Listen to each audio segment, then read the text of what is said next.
everybody. Welcome back to Biohacking Superhuman Performance, where we explore all kinds of cool interventions for health, from peptides, epigenetics, nutrition, and what I really love, this is really a passion project for me because it means that I get to talk to some of the most interesting people about some of the most amazing health interventions that are out in the world these days.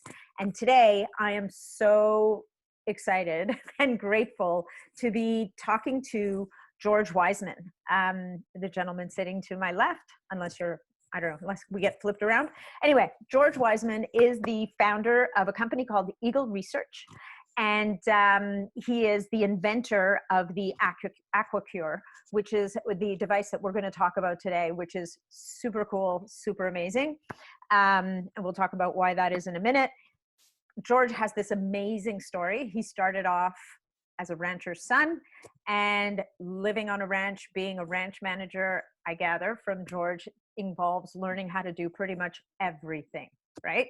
So George, having a head for science, is both self-taught and educated in a bunch of different trades, including automotive tech, and very proficient in as an electrician, which we're going to understand pretty soon was critical to where you are today, I'm sure, as a plumber, as a carpenter. So basically you can build and fix pretty much everything.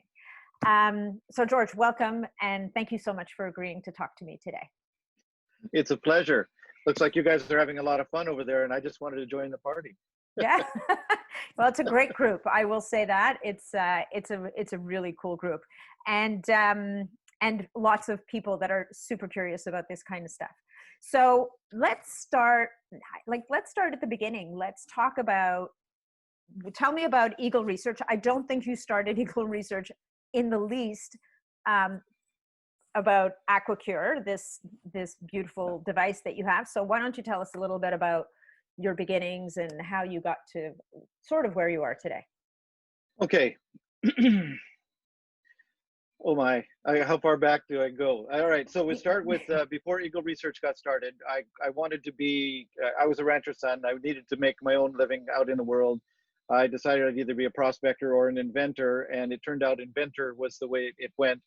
I developed a device that got 25% increase in fuel mileage in 75% of vehicles, carbureted vehicles back in those days.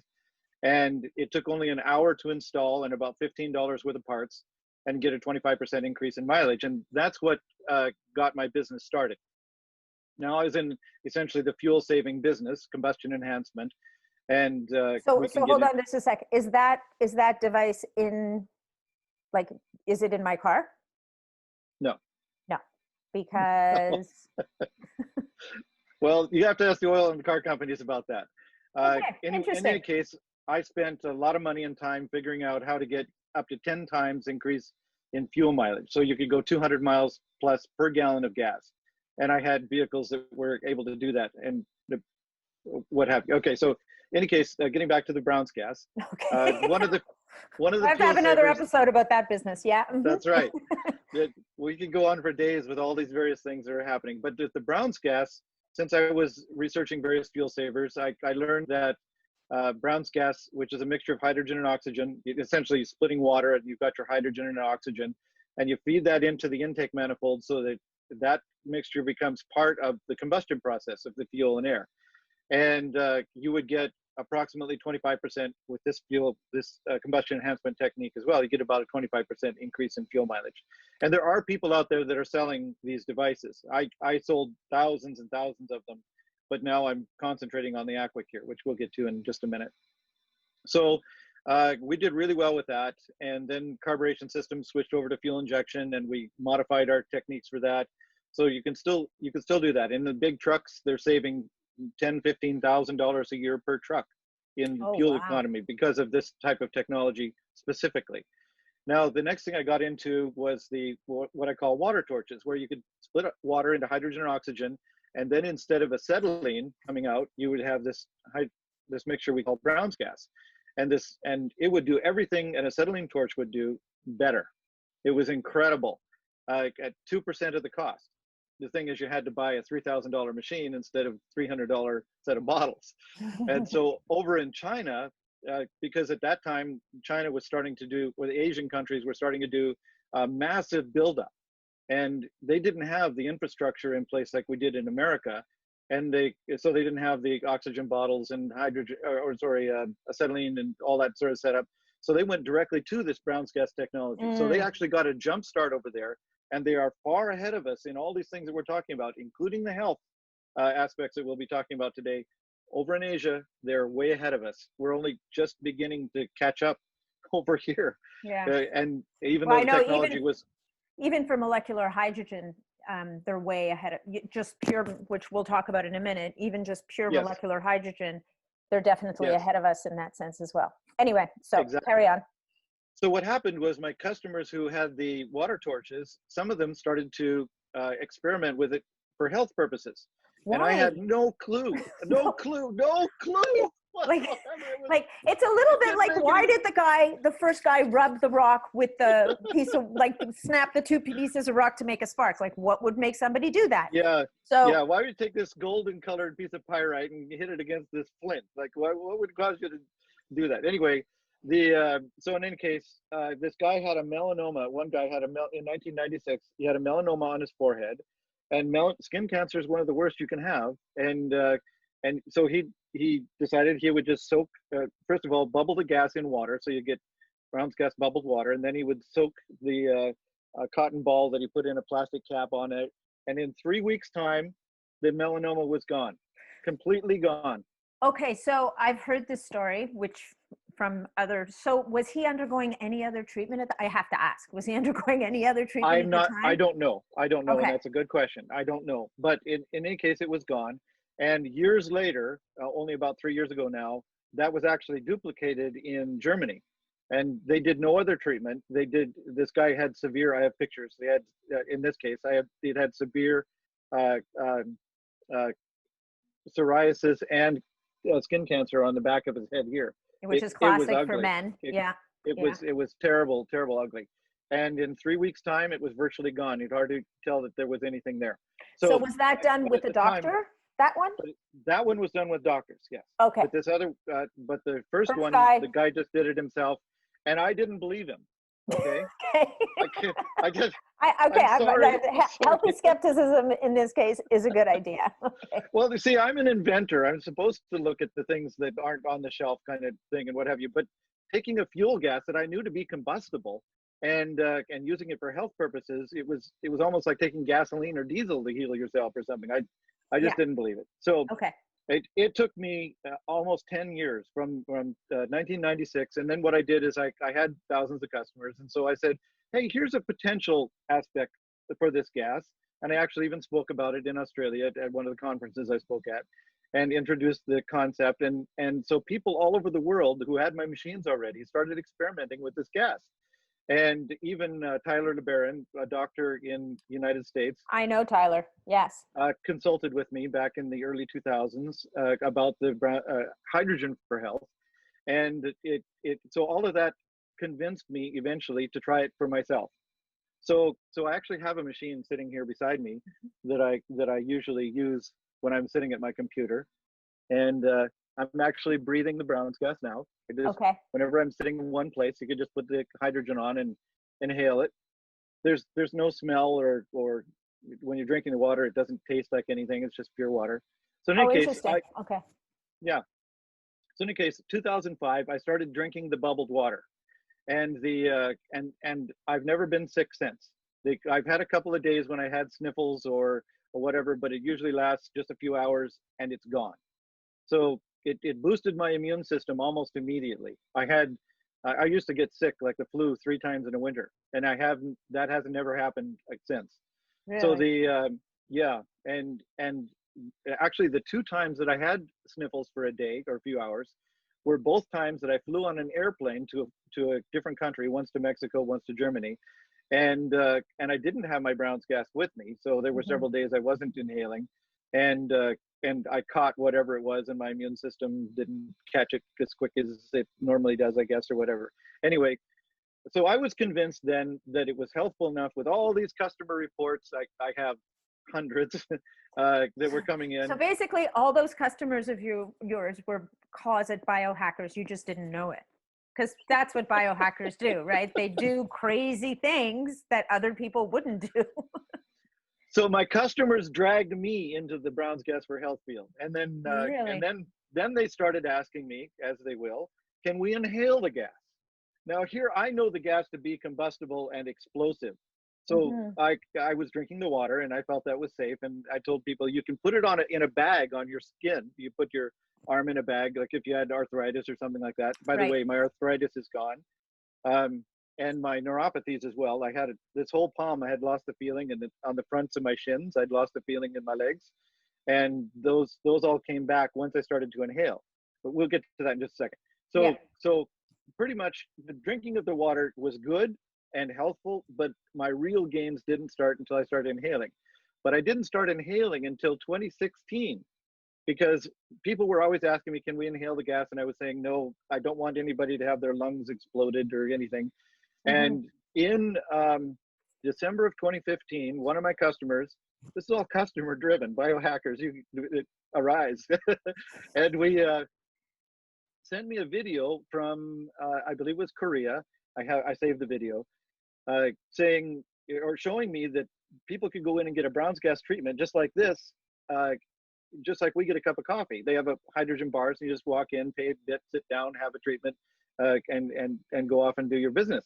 Okay, so wait, 1 sec. Yeah. So, but in Korea, I know, like, Korea is where a lot of the molecular hydrogen research really is. It's a very active area for them. And to your point, they have bars. So in Korea, they have hydrogen bars, though. They don't have gas brown bars, or do they have? Yeah, they have both. Brown gas bars. Yeah, the one that I'm speaking of was specifically Brown's gas, because it was made by an epoch machine.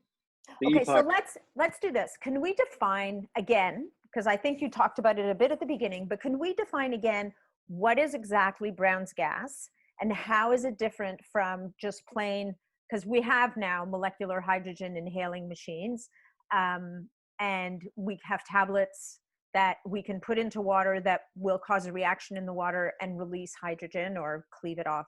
I guess it's an exothermic reaction, so it must split water into its components, as it were. So can we just stop for 1 second and talk about what exactly is Brown's gas? That's a very good question, and I have the answers on my website, so people don't need to take notes. You can go but a synopsis is, Brown's gas is a mixture of gases. And you can actually, I can do a quick little screen share here too, I think. Yeah. Let's go to this particular program, and let's go to share screen, and I'm not sure which screen I'm going to be sharing. Looking here, here we go. Can you, okay, and then share. Okay, can you see that? Yep. Okay. All right, so what we have over here is a document on the right that is that's done in Spain by a doctor, a medical facility, a hospital in Spain, and it's showing in this particular chart here oxygen reduction potential, and how the Brown's gas, this one here, shows that it does really good oxygen reduction potential when you're bubbling the gas in the water, much better than a molecular hydrogen machine.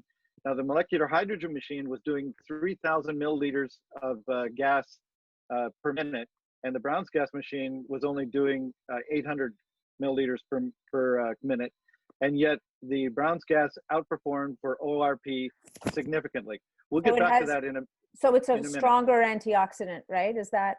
Oh, much stronger. So we'll get over to here, and what Brown's gas is. Sorry, we'll look at this chart here. Yeah. Brown's gas has hydrogen, a lot of hydrogen. You can see it by this spike here. Hopefully people can see it in their screens. Yeah. And it has a lot of oxygen, okay? 2 parts hydrogen to 1 part oxygen. But in the middle here, it actually has something called electrically expanded water. So normally molecular hydrogen is only this peak over here. It does not have these other 2 gases. With the Brown's gas, you get this electrically expanded water. And that is the real key to the extra therapeutic value of the Brown's gas. The oxygen turns out to be about the same as if you're just breathing normal air, because the oxygen in the Brown's gas is about, so it'd be hydrogen oxygen mixture instead of a nitrogen oxygen mixture like we normally breathe. So the oxygen really doesn't make a difference one way or the other. If anything, you could say it helps prevent hypoxia. If you were breathing too much straight hydrogen, for example, you'd be cutting out some of your oxygen, whereas the Brown's gas mixture pretty much makes up for that. But so the big deal is right here, this middle thing called the electrically expanded water. Now, getting back here to this chart to here, we have a Brown's gas electrolyzer, and the big difference between hydrogen machines, pure hydrogen generation machines, H2, is there's no membrane in the Brown's gas machines. So over here you have on the left, you have generating, I think I had the green being oxygen, doesn't really matter. And on the right, the plate, that would be the cathode, would be generating hydrogen, and the anode on the left would be generating oxygen. And right in the middle between the plates, is generating the electrically expanded water. So you have a gas coming right out of the middle of the cell. You have gas, hydrogen coming off this plate and oxygen coming off this plate, just like you would normally think. But right in the middle, you have another gas forming right out of the liquid. And that's the electrically expanded water. And I call it that. Yul Brown called it fluid crystal. Chris Ekman called it Rybird clusters. There's just a few names for this particular type of thing. But what happens is, it's actually not part of the electrolysis process. It's a side effect of the electrolysis process. And what's happening is the water is absorbing electrons, okay, until it becomes a gaseous form of water that is not water vapor or steam. This is the fourth state of matter of water, okay? So you have a solid, liquid, gas, and plasma. That's plasma. George Pollack's work, right? No. No. That was misnamed. His work is excellent, by the way. He and I are good acquaintances and what have you. But he named his book The Fourth State of Water. And unfortunately, it wasn't actually the fourth state of water, because that would be a plasma. His EZ zone water is actually a gel. It's H3, it's H3O2. So instead of H2O, it's H3O2, and it's actually like a gel-like substance. And actually, most of the water in our bodies is formed of this H3O2, the EZ zone. All our cells are filled with it. This gel, all our arteries and veins are lined with it. It's what helps the red blood cells elongate like this to go through the capillaries, because the capillaries are actually smaller than the red blood cell. Right. How are you going to get it stuffed in there? It actually comes down, looks like a sausage as it squeezes its way through the capillaries. But it couldn't do that if it didn't have that slipperiness of the EZ zone stuff. So getting back to the actual fourth state of matter is a gaseous, electron-rich gaseous water, okay? So we go back here to the chart that shows the water here, and this in the middle is actually water, but it's water in gaseous form that is electron rich, and those electrons are what cause, and we'll go back up here to the chart, the oxidation reduction potential. So what's happening is the electrons are what stop the oxidative cascade. They stop the bad radicals and what have you. Free radicals, free radicals, because those are actually electron deficient. So then it comes down, and so it comes down to water, for example. We'll go back to water for a second. All these things, of course, I learned after my customers taught me that I needed to be looking for it. Okay, and I'm going to go back to my screen now. How do I do that? Just stop share. Where is stop share? I don't see it. It should be at the bottom, or maybe it's at the top. I might be able to. I might be able to do it for. I can stop it for you here. Okay. Yeah. Okay. There you go. Thanks. I appreciate that. Okay. No worries. So we can go.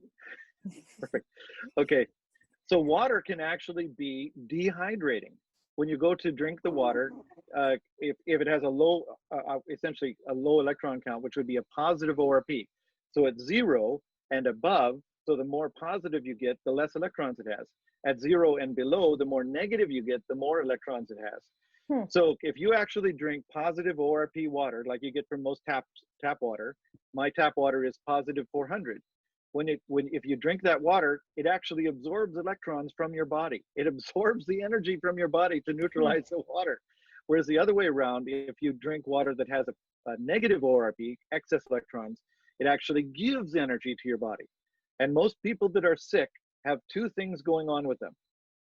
Number one, their energy generation systems have become compromised or Right. overstressed. And number two, their energy reserves have become depleted.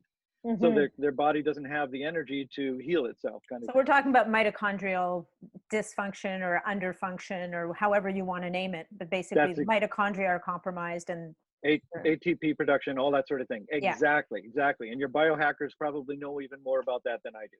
Yep. So getting back to the health benefits of the hydrogen. Now we'll just talk hydrogen for a second. Okay. Hydrogen is good. Hydrogen is excellent. If you have hydrogen, don't throw it away. Not going to. All right. So 62% of your body is hydrogen by volume, not by weight. Hydrogen is a very light molecule, but by volume, 62%. Then 24% oxygen and 12% carbon. So you've got these, and then 2% everything else. By volume, you're only 2% everything else. So when they're talking about vitamins and minerals and all these kind of things, they're talking about the 2%. The 62% is your macronutrient that you need. Most people, and the next question is, where do you get your hydrogen? Because if you need it so much, people get it from their food. Unfortunately, it depends on your microbiome in your digestive system to break apart the food properly to break the hydrogens off from the hydrocarbons. Yeah. Okay.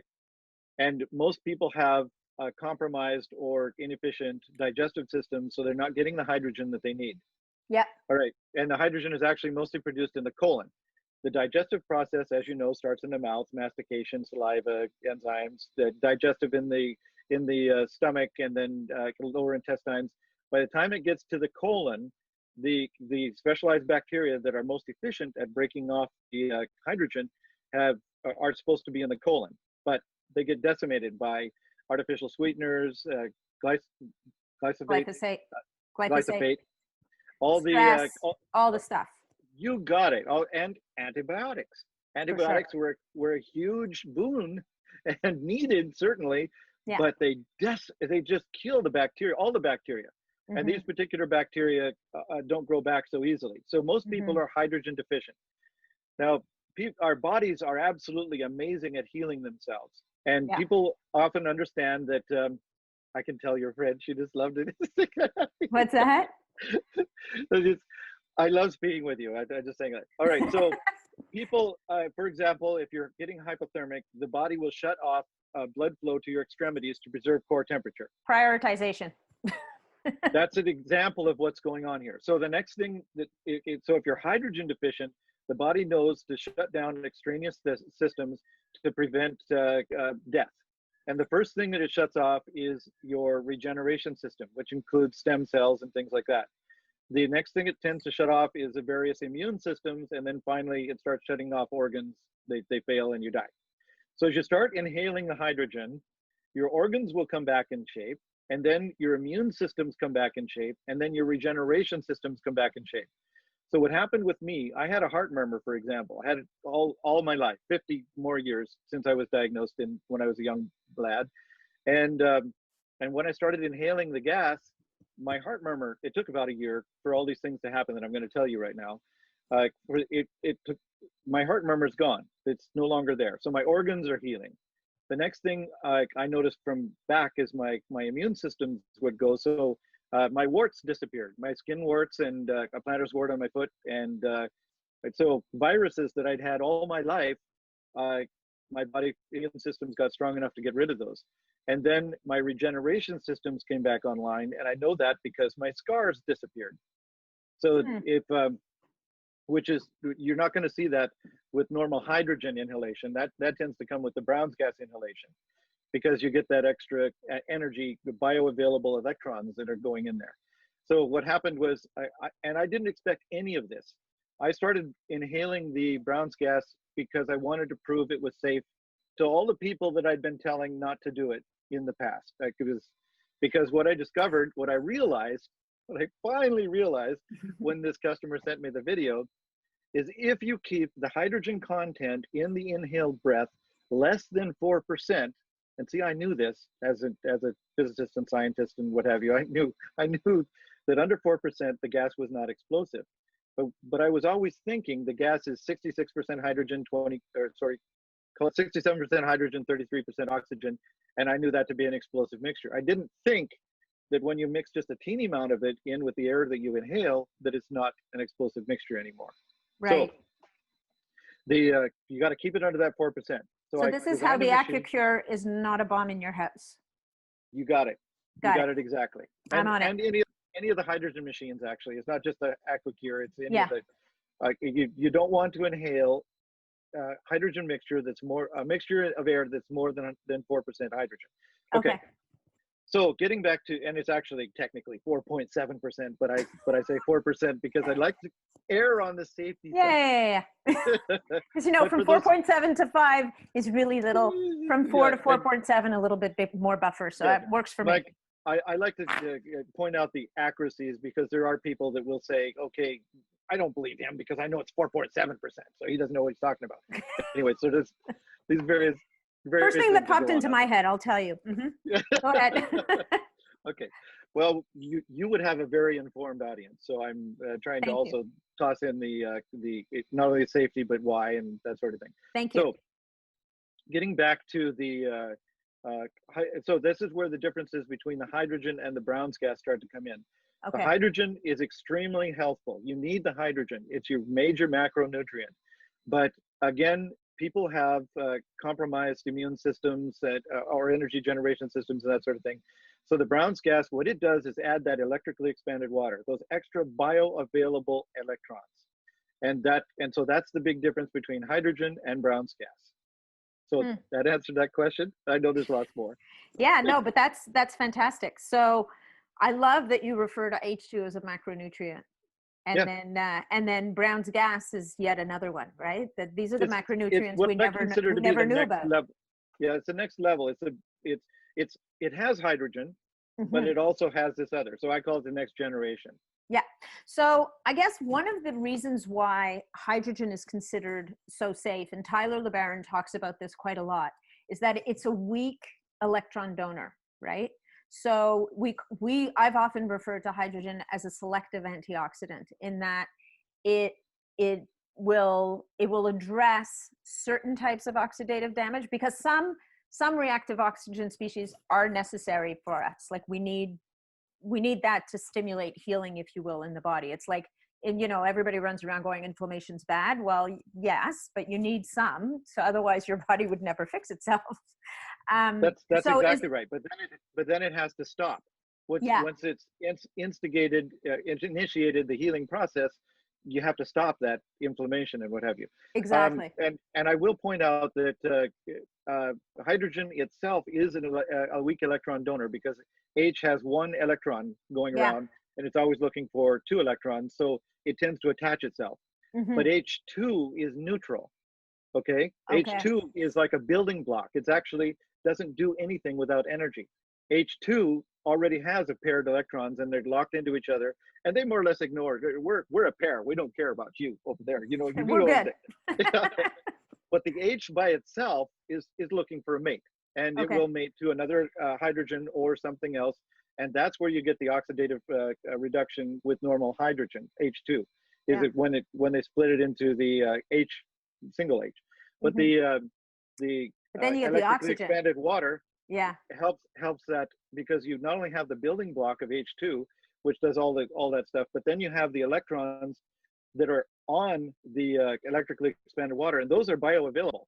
They go and get put to wherever they want without having to split apart the H2 to do it. So it makes it a lot easier. That's why the Brown's gas is more therapeutic and has better oxidative reduction potential, as you saw by that chart from Spain. So go ahead. So for the Brown's gas, is it more?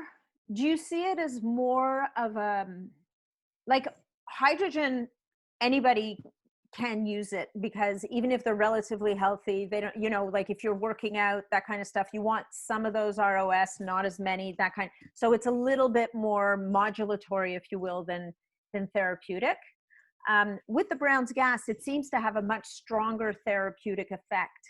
So would you say that someone who's got more health issues or who's older would get more benefit from Brown's gas than a younger person who's relatively healthy? Or You know what I mean? Like, is there ever a thought that it might cross the line into too much of a good thing? Okay, not. The answer is no. Not too much of a good thing, unless you're inhaling more than the explosive limit. There is no toxic limit to the gas. Okay? Okay. In fact, if you start inhaling more than the body needs, you actually exhale the excess, which is why there's really no toxic limit. So getting back to performance enhancement, one of the people that is selling a lot of these machines for me is a chiropractor, and he runs marathons. And every marathon, he's breaking his own record. He's now in the top 10% in the marathons that he runs, because it's just enhancing. There's a young lad who inhales the gas because he's into sports and he does a lot of baseball, and he will not inhale the gas because he saw the performance boost when he was starting to inhale the Brown's gas. Now, hydrogen is good. The Brown's gas is better. Again, similar type of thing. And we look at longevity, not only vitality, but longevity. In the scientific experiments, they're showing mice, you have these mice that live for just a year, so they can do longevity experiments with a relatively shorter time. And they're noticing a 30 to 50% increase in lifespan. And we're talking healthful lifespan. It isn't like the mice are on, or something like that to live out their in a little mouse wheelchair trying to remember their name, gnashing their gums. Yes, which is how I describe that I don't want to end my life. I'm like, take me out before I get to that point. When it gets to the point where you haven't got quality of life, you really haven't got life. Take me out. I'm out. Yeah. Okay, so go to the next whatever. Yeah, move on to the next phase, whatever that may be, gaseous or whatever, plasma, whatever. Yeah. So mice 30 to 50% increase in lifespan, but we're going to refer to it as health span, because that's what I really like to talk about, is health span. That's really appropriate, because they did a study in Japan. When they started to learn about the hydrogen, they did a study in Japan where they took families that were relatively short-lived and families that were long-lived. And you know, the Asian countries, particularly Japan, they are almost obsessed with longevity. Yes. So they, which I have no problem with at all. I intend to do 120 myself. All right. So we go back to the study that they did, and they found that the longer lived families all had much more hydrogen in their exhaled breath than the shorter lived families. So that was a common denominator that supported this thing, where the hydrogen increases longevity, healthful longevity. So the long-lived families that had increased hydrogen in breath, did they look into why? I mean, obviously their microbiome would have been optimized, but did they consider, because I've always believed that, you kind of think, okay, well, from an evolutionary perspective, how would this have played out? And my personal theory, I don't know if there's anything out there that would talk about this, but that from an ancestral perspective, our microbiomes would have been so different from what they are today, that there's a real good chance that the community of bugs we had living in our microbiome would have been much more efficient at producing hydrogen gas for us. Never mind, maybe the atmosphere was different because we didn't have all this carbon, all this fossil fuel stuff going around, whatever the case may be. So for these long-lived families, did they dig any deeper to figure out why they breathed out more hydrogen, or they just kind of went, they breathe more hydrogen? Not in that study. Okay. I believe that it tended to seem like genetics, because they are so obsessed with longevity that that long-lived families would tend to choose other long-lived mates from long-lived families, if you're seeing what I'm saying. Oh, you're kidding. Yeah. So they kind of, the matchmakers don't give me the one from the family where they kick the bucket at 60. I want the ones making it past 95. That's right. And we discovered that the microbiome actually comes from the family members, particularly the mother at first, obviously. Even in the birth canal, when it's coming out, you get the microbiome starting to be put into the... It inoculates. Exactly. So if we were to somehow increase the efficiency of the microbiome of everybody generally, we would not have to supplement with hydrogen, or if we did, it would give an additional benefit. But the medical system, I I have a problem with the medical system, which keeps people sick. They treat symptoms instead of curing. And For sure. we need to switch things around so that doctors get paid more for keeping people healthy than for keeping them sick. But that's just my own opinion. Yeah, well, I mean, we're so far from that. We're just going to have to work on one person at a time right now. That's where we are. And I do think, it's funny, like certainly in the alternative and biohacking world, we bash the medical system fairly consistently. But at the end of the day, I think it's a victim of itself, and it's from the ground up, it's built with a very specific goal in mind. It's also funded by an industry that has a bit of a vested interest of people being alive for a really long time, preferably taking a host of things that, feed their interests. And again, I don't know, maybe I'm naive. I'm not willing to assign full malice to it. I think it's a lot of like a broken system to begin with, and to reimagine that system right now would be so overwhelming that I don't think anybody. There has to be a start somewhere. I agree. We know that the system isn't working the way that it is, and there have been systems that work the opposite way. Mm-hmm. And maybe we could start some sort of a place where that's the way it is. The doctors get paid more for healthy people, and maybe we should give our doctors bonuses at the end of the year. Yeah, I'm sure there's got to be a way. There's some very smart people out there that could figure out some system like that. I'm sure. I agree. I think it's okay. So tell me a little bit more let's talk a bit more about your health journey, because we stopped after you noticed that your immune system upregulated. So you saw resolution of warts, and you stopped getting your 3 flus a year, which sounds pretty brutal to me. And so most likely this whole immune system upregulation, this gas has got to be having a positive effect on your gut, on your microbiome.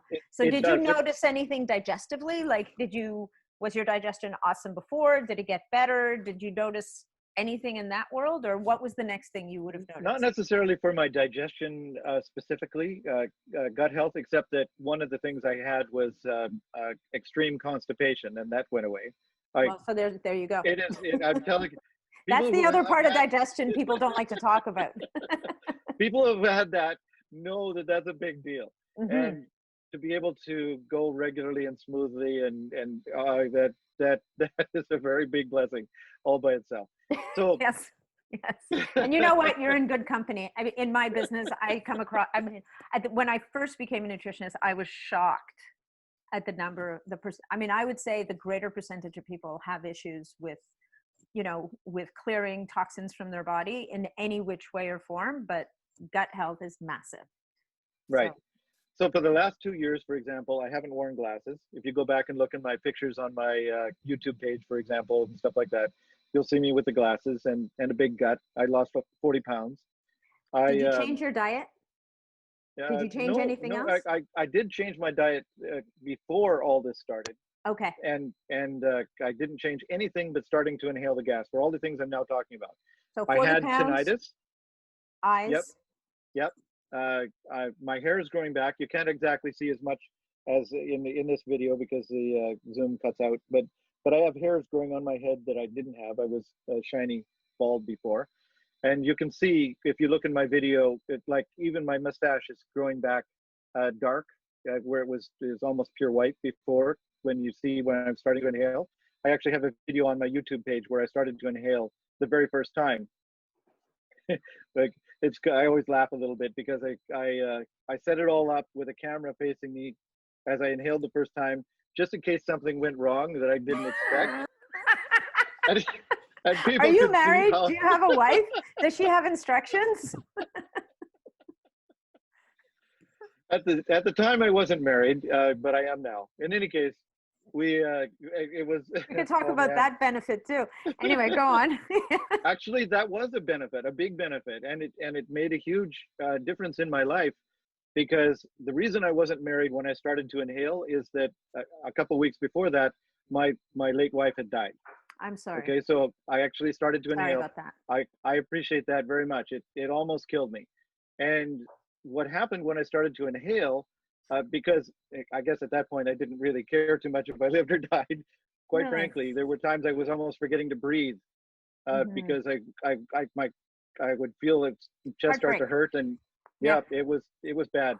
So in any case, I jumped back into my work, and one of the first things I wanted to do was test the inhalation, because of the customer that had sent in December, and this was in March of 2016 by that time.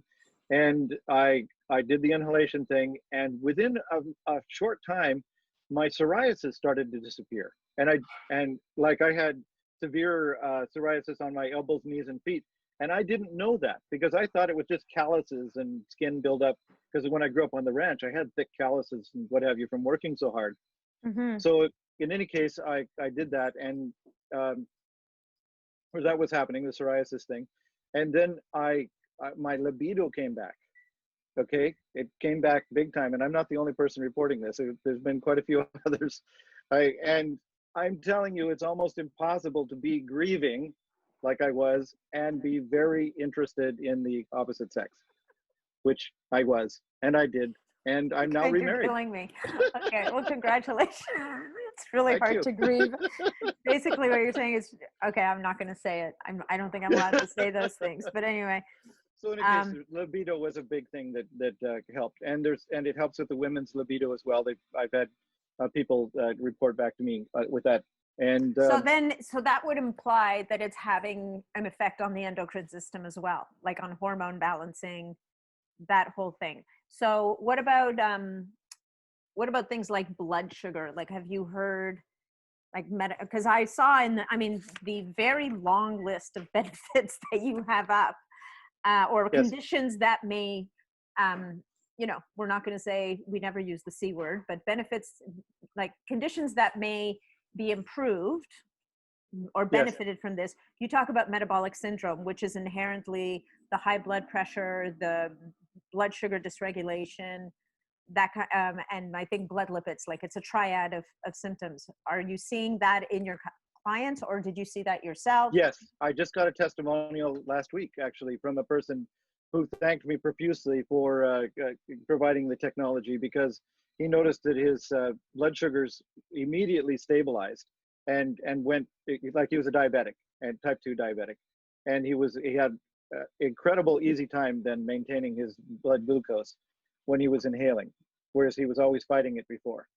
And so do the benefits last? So what I'm saying is, how long do you have to inhale on a daily basis in order to get benefits that halo? I usually say, based on the thousands of people that have been reporting to me and what have you, the maintenance is an hour a day on the average. And then if you're doing therapeutic, like I inhale 4 to 6 hours a day, sometimes 8, because I'm sitting at my computer for far too long. But and I just inhale when I'm sitting there. My wife inhales in her bed at night, because she's way too busy around the house and what have you during the day. Doesn't stop. So so yes, it helps the blood glucose. Actually, there was some other things that I was thinking of. Blood pressure? Not blood pressure. Oh yes, big time. Many people have. They get right off their meds. And getting back to your point, if he's off his meds, this one particular fellow, an old friend of mine, he's in his late 80s, for more than 3 days, then his blood pressure starts to rise again. But as soon as he starts to inhale, the blood pressure goes down. So the hydrogen is a food. You have to think of it as a food. Okay, we're using it supplementarily, but you actually have to think of it. That's where you get it, is from your food. You have to think of it as a food. So you have to eat every day. And this is what you do, is you inhale every day, because your guts just aren't giving you what you need. Interesting. So you're saying it took you a year before you started. So how soon did you notice the first benefit when you started inhaling? What's the first thing you noticed, and how soon was that? The very first thing I noticed was about a week and a half. Okay, let's say the very first thing I noticed, and I call this the weirdness. It's when people's body is getting used to it, you're likely to get some weirdness. Now, I inhaled for 15 minutes the first time I did it, at about 6:30 in the evening, and I did not sleep that night at all. I was absolutely alert, totally conscious, and this was very disconcerting to me because I'm used to being able to sleep anywhere, anytime, no problem. Just and I'm like that again now, and have been for some time. But when my body was first getting used to having enough hydrogen, the first thing that it did was keep me awake. And so the second day, I just inhaled in the morning. Good. So that I got a normal night's sleep in the night.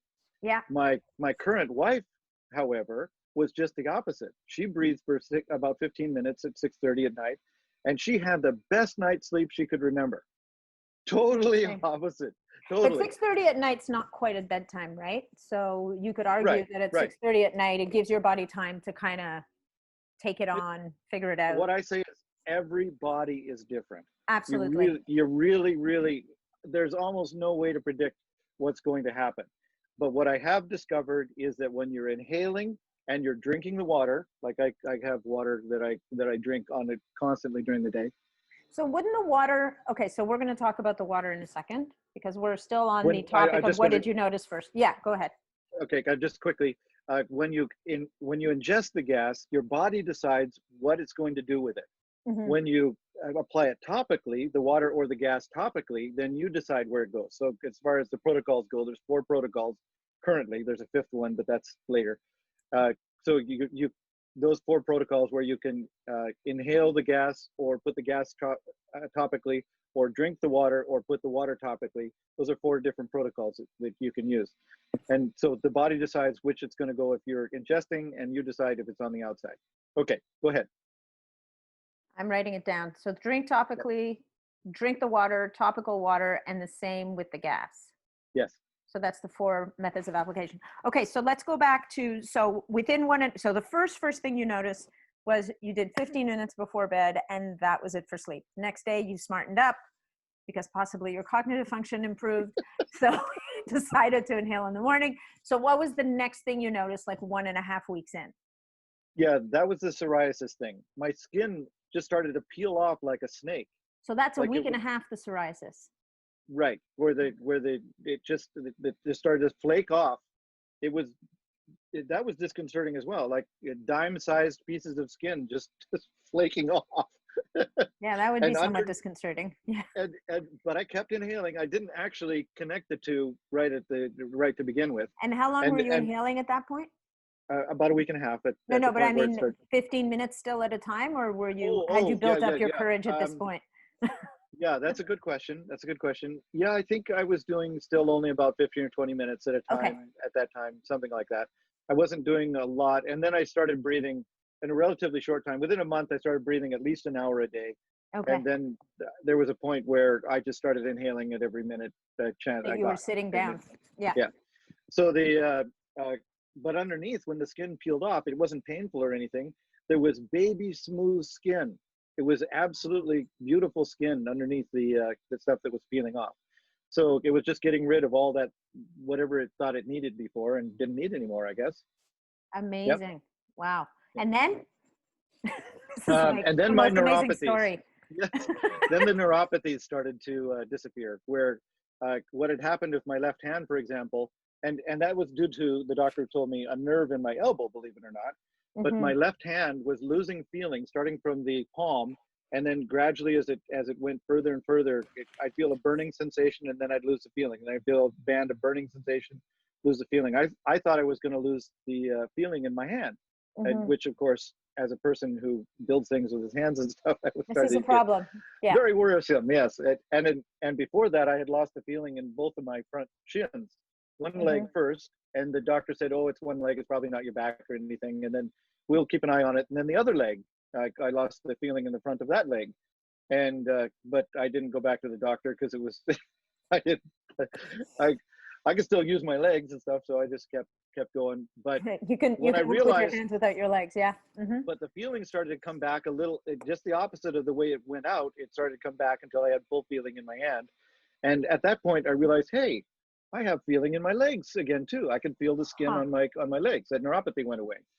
So then, that was about 4 or 5 months in, and at that point, I also was noticing a reduction in the tinnitus, but that's never completely gone away. When I'm under stress, I could still hear a hiss.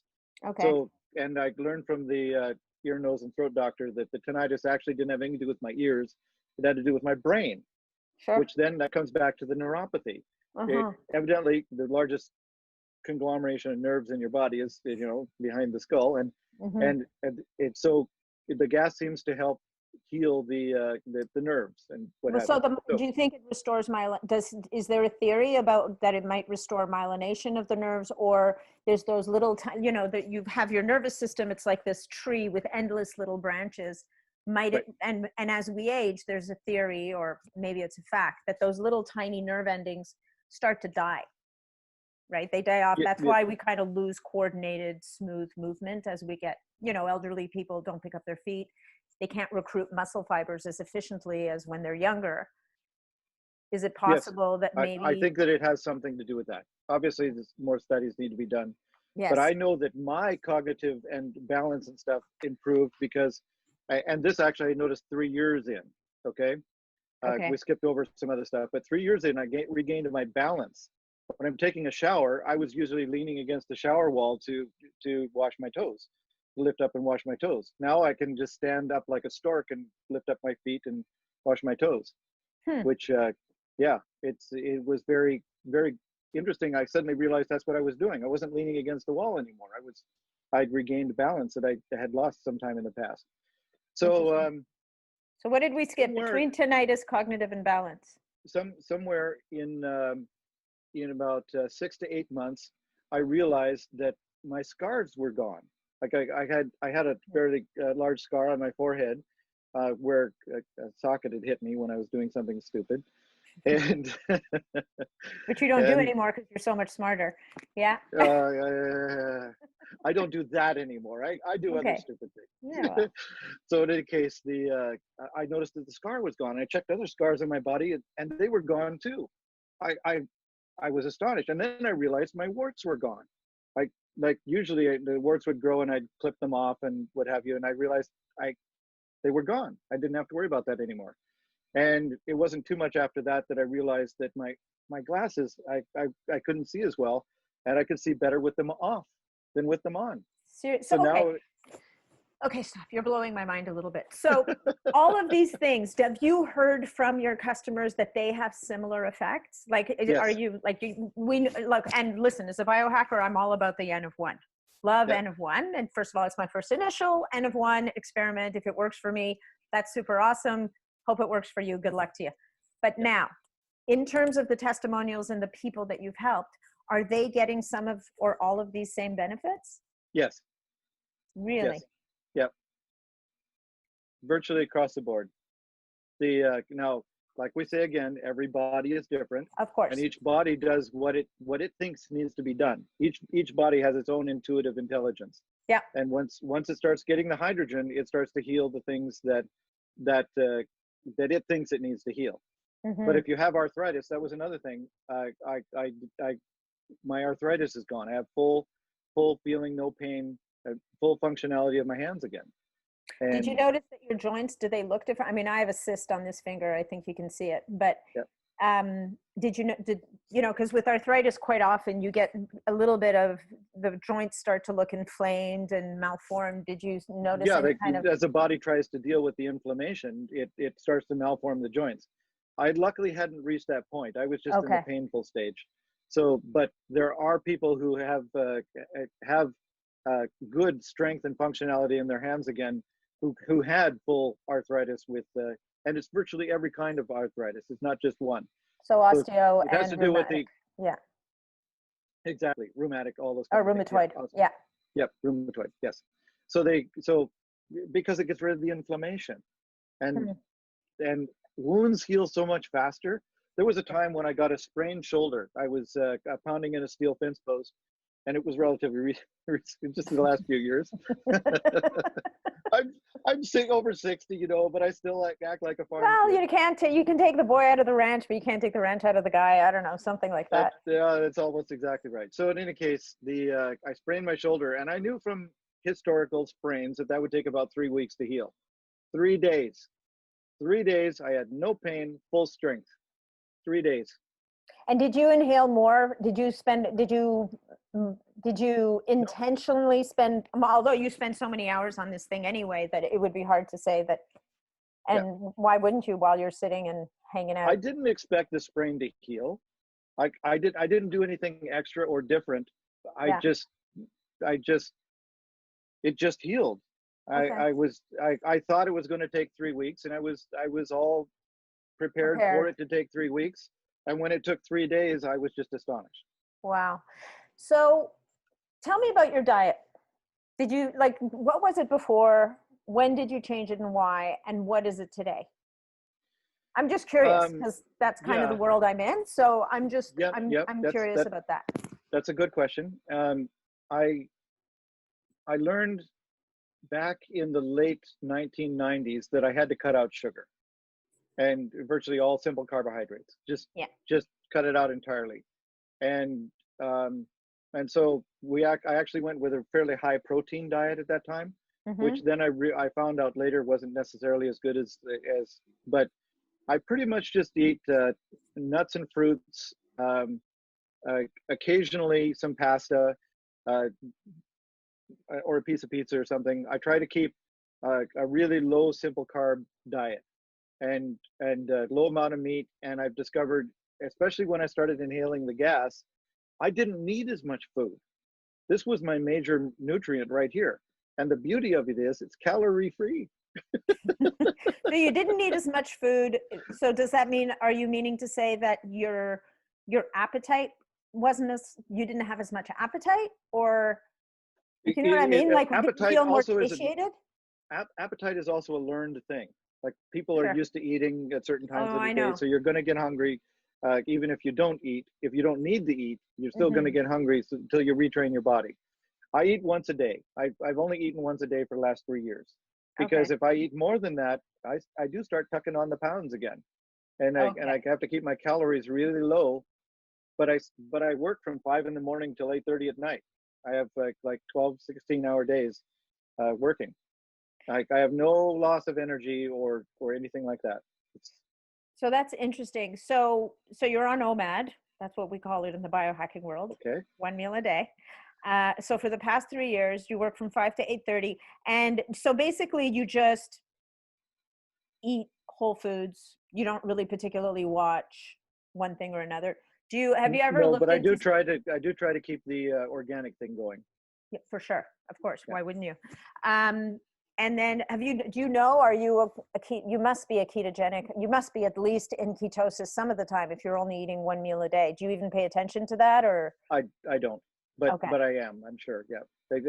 I called it the warrior's diet when they were looking at various fasting forms.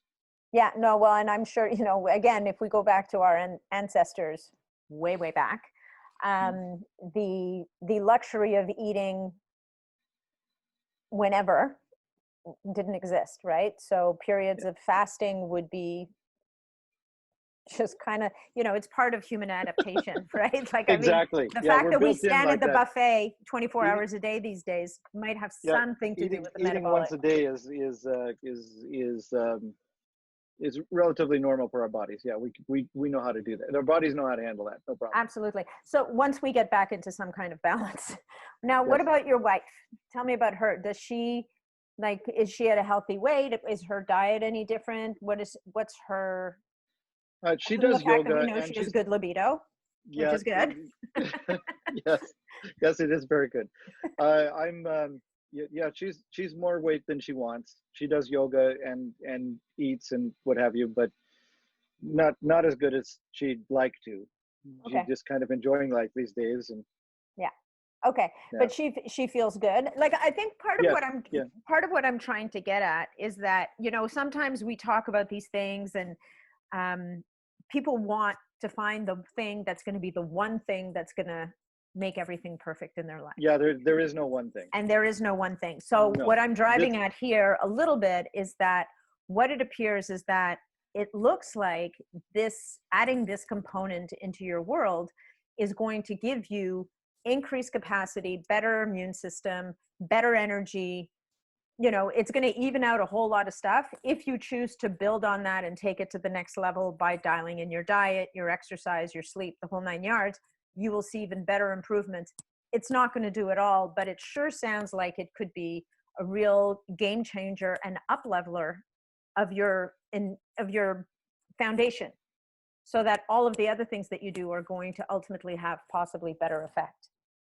Would you agree Yes. with that? Yes. Absolutely.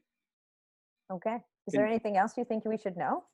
What else? Well, the first thing I So think much. that people should know, yes, and like you say, keeping to an hour is virtually impossible when you start talking about this sort Yeah, of but thing. we're not doing too badly. I mean, we're just hitting the hour now, so We just got an introduction going on. I So know. yeah, We could do a part 2. Don't worry about it. yeah, and that's good. We just wanted to mention the code if you wanted to. Oh tell yeah, no, people we're not there yet. I mean, if anybody needs to Okay. run out and buy it right at this minute, you can use the code biohack10 and get 10% off your machine. But we're going to talk about that in a minute. I'm not fully finished with you yet. I'm just moving. No, that was at the a tangent. Vitality to get 10% off. Oh, the machine. Vitality, right? Vitality Yes, 10. Vitality. Sorry, Yes. not yes. biohack 10. No. Vitality 10, because you will be No, so vital. just Vitality straight. Okay, Vitality, but you get 10. So the word Vitality gets you 10% off. Got it. Yes, that's exactly right. Okay. Apparently, I need a little more hydrogen in my life.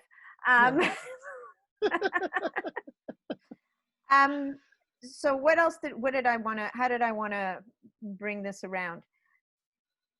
So how many, I know what I wanted to ask. So there was the study in Spain. The Koreans are using Brown's gas now for health purposes. Japan also. Is there clinical research going on with Brown's gas specifically for health now? It's a little like hydrogen gas now. Huge number of studies. It's right, really over exploded. 1,500 as far as I know. Yeah. But and that's been pretty much since 2007 that started. Exactly. Now, a certain percentage of those studies actually were Brown's gas, but the researchers didn't know it.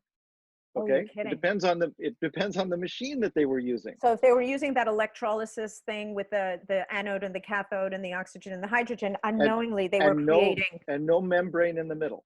See, right. That's the thing. No that's membrane. Why the PEM and SPE technologies, for example, have a solid electrolyte membrane in the middle between the anode and cathode. So they can't make Brown's gas. They just make the pure hydrogen that goes off one way, the pure oxygen that goes off the other way.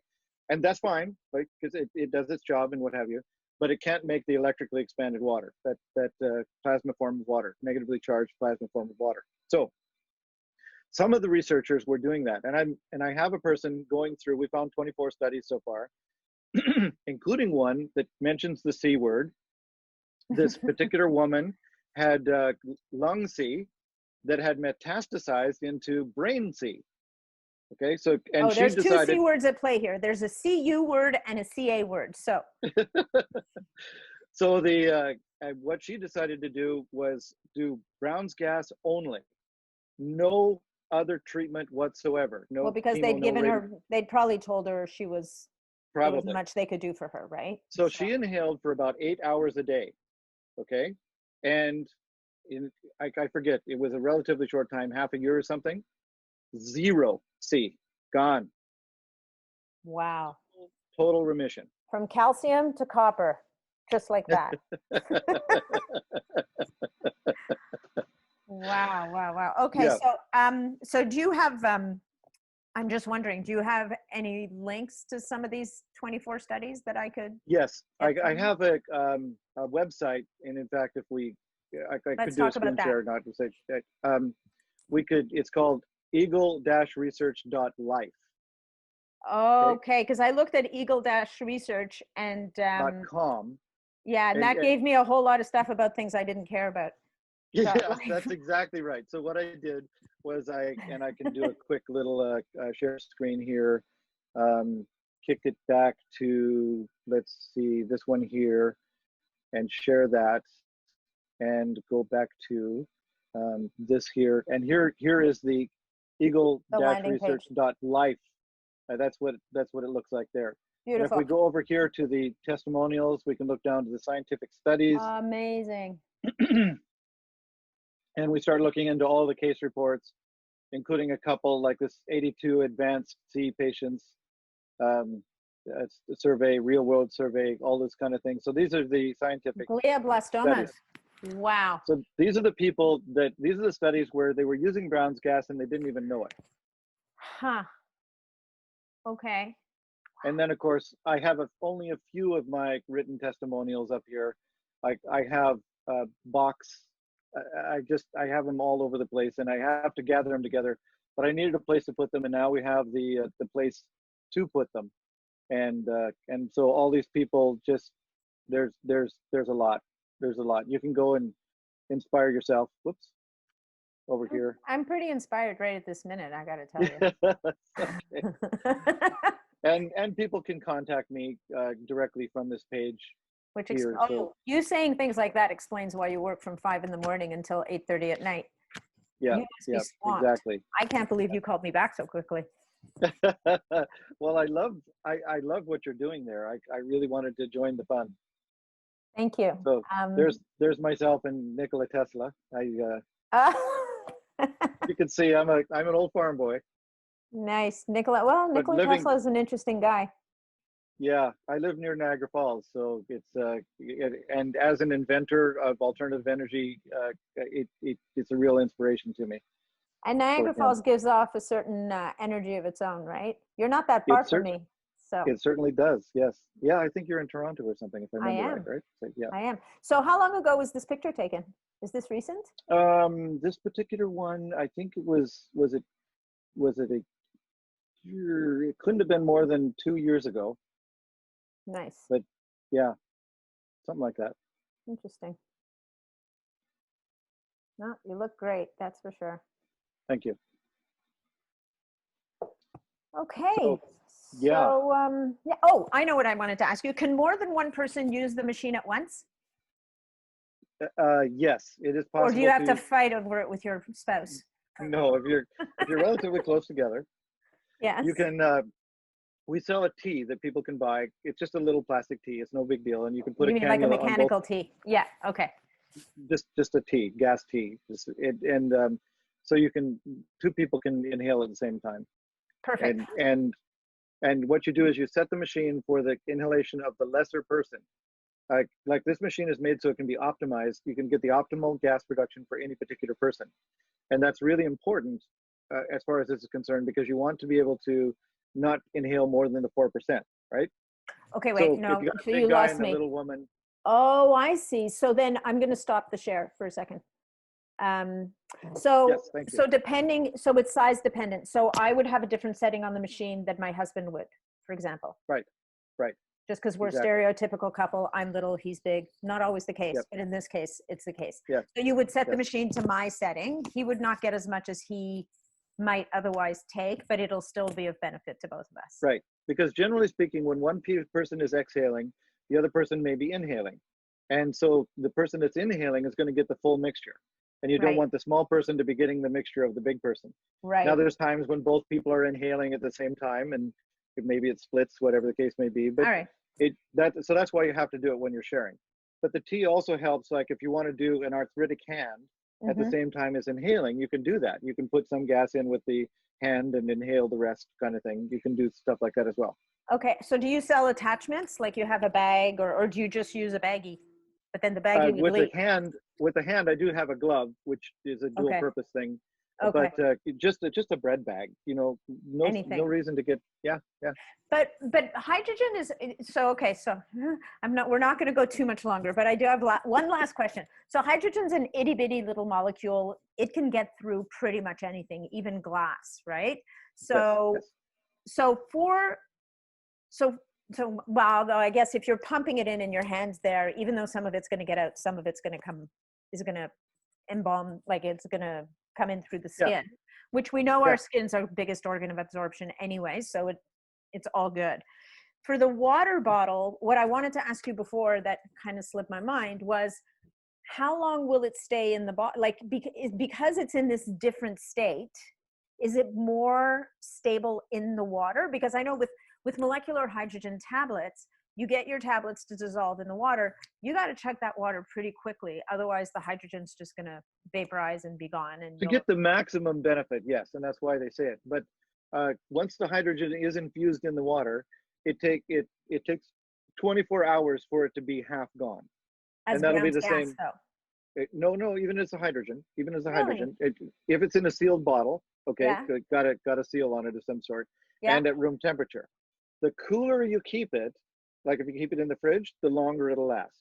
It lasts longer in cool Really? conditions, and you can put more hydrogen in cool water. If you go to heat the water, like to make tea or something, it drives all the gases out, including the hydrogen. So yeah, that would be so crazy town.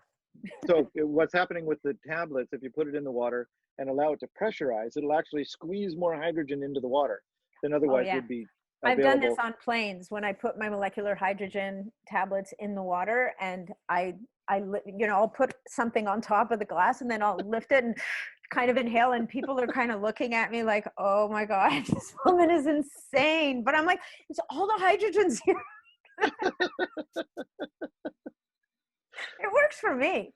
Actually, you could do that when you travel, it's not as good as the Brown's gas, but you could probably use the hydrogen tablets as a... Yes, and I should, and I actually do have hydrogen tablets around. Let's see where I put them over there. That I bought, and I like that. You have to be careful on the hydrogen tablets. I'm sure you've done your research to get ones that have them. I think it's a malic acid and what have you that mitigate the problem with the oxides and because you don't want to have the metal oxides. No, drinking metal. Yeah, most people are trying to get rid of those. Okay, well, I think we've covered a lot. I think we're a little bit over an hour, so we're going to have to stop, as much as we'd love to keep going. George, this has been fascinating. Thank you so much. So once again, people, so George, you split your time between Canada and the US, right? So you're manufacturing. Usually, right now the border is. It's a little tricky. That's okay. We like to have you on this side. This is a good place for you. But this is where you manufacture the machines. Do you ship worldwide, or is it just Canada and the US for now? You do? Worldwide. Okay. Yep. That's great to know, because I can think of about a few people in Europe who I know who might be able to maybe use your machine. And so to get 10% off, the promo code is Vitality, not to be confused with any of the other words I said earlier. Is there anything else you think we should know, George, or are we going to leave it for part 2 at another day? We're going to have to leave it because there are so many things to know. But it's a vital nutrient. In synopsis, it's a vital nutrient. You can inhale it, get what you need. You're going to get a higher performance. Your body's going to heal itself because it's finally going to be getting what it actually needs to do that, and then we can go from there. Okay. Oh, okay. Last thing: pre-workout or post-workout? Pre-workout. It actually doesn't matter. Either. It doesn't. Either. I like to do pre. Yeah. But that comes back to oxygen therapies as well. Yeah. Like a lot of people do the various oxygen therapies. I like to do if you're going to do oxygen therapy like MMS or something like that, then later you'd wait an hour or 2 and then do the hydrogen, because if you do them together, they'll cancel each other out. The oxygen and hydrogen will just form water and not really do anything. Okay. Whereas if you do it apart, the oxygen will do whatever it's stress the immune system or do whatever it's chelate or whatever you're trying to do with the oxygen therapy, and then later or kill things. Like some of the immune system uses the oxygen to kill pathogens. And then later you have the hydrogen, which does the opposite. It heals things. So it gets rid of the inflammation. It gets rid of the oxidative stress and free radicals and all that kind of stuff, and allows the body it helps the body heal. So if you're doing the oxygen, then you do the hydrogen. It's how I like to do it. But for this machine, you're doing both at the same time. So you're saying pre-workout is better. No, the oxygen that comes with this, like I say, is kind of neutral. It doesn't have any. It's not not like O3 or any of the MMS. It doesn't add electrons or anything. It's like you're talking about like a separate oxygen therapy. So somebody has an oxygen, right? So the people who have all the toys would scale it like that. But someone who just has this machine, you're basically saying like an hour or so after your workout might be a really good time to use it. I do it while I'm working out. So there's quite a few people out there on their rebounders with their cannulas on, just just working out as you go. Yeah, you can't do it when you're marathoning down the road. No. Or, but on my bicycle that's in the living room, I can do the oxygen. It's amazing how much it increases your performance to be able to do that at the same time. Yeah. All right. It seems to get rid of the lactic acid that's built up from the muscle use and stuff so much easier, so you don't have that muscle soreness and what have you that you otherwise get. Mm-hmm. Yeah. Okay. All right. We went down yet another rabbit hole when we were saying goodbye. So we are finally going to say goodbye. George, thank you so much. Don't hang up. I'd love to talk to you quickly, but we're going to end this podcast now. We'll definitely do another one at some point, but thank you so much for your time and generosity, and for, being brave enough to put the gas on for that first 15 minutes all that time ago and starting this journey. Well, my customers convinced me. What can I say? I guess I'm more hard-headed than I think. Yeah. As an inventor, you're supposed to, like I say, keep an open mind. But it took 10 years for them to convince me to drink the water, and then essentially another 10 before I started inhaling. 20 years! I could have been having this. It's all good. No regrets. It is. So people can find you one last time at eagle-research.life. That's your website. One, yeah. So that's where people can buy a machine, read up about it. There's clinical studies there, testimonials, and where you can contact George, who has no end of energy, so he can get back to you pretty quickly. Time is my problem. Yeah, okay. You can work on a time machine next. Thank you so much, George. Thank you, Nathalie.